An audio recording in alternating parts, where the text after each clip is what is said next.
Hi, have you ever wondered why Karl Marx ideas are so passionate, so deep, and he goes really to the essence of humanity, and he is striving for good of humanity. He comes up with some kind of a theory or some ideas that are not really practical. Why? Why is it that? Why is he so passionate and wants to get rid of the private property, abolish private property, and we live in kind of a commune, like everybody is equal? Is it really possible we all be equal? Even in God's kingdom there is a hierarchy, so I cannot see that we have a society that there is no hierarchy or any form of a structure.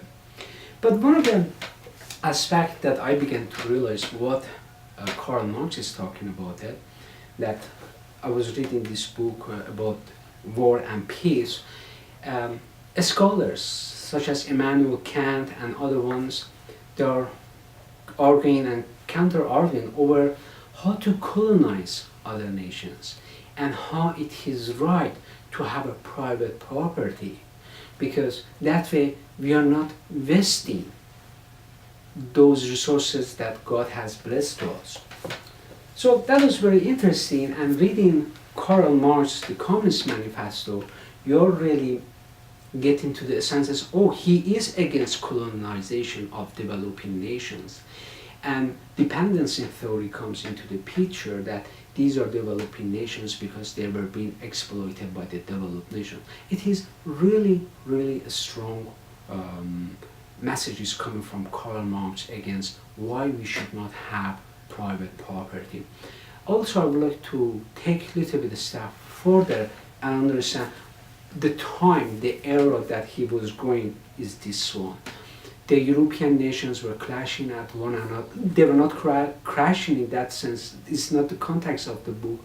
But what we have, people no longer want to have a monarchy system and don't want to have a conservative system. They are looking for new ideas, and the liberal values are not yielding result that they want. And they want to have social stability. Like, imagine someone is working 16, 18 hours in a factory, and there is no benefit at the end of the day. Of course they are being exploited if someone sustains injury and she or he is no longer capable of going to the work. So they have become a beggar, and they can't do anything with their lives.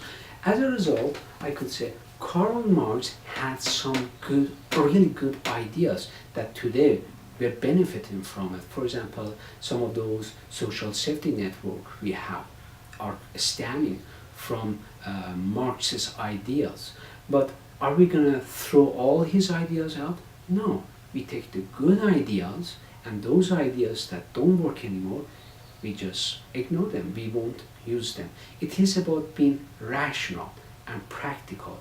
What works today? How can we change our world today that is benefiting us, so we as a whole world to go forward? Thank you.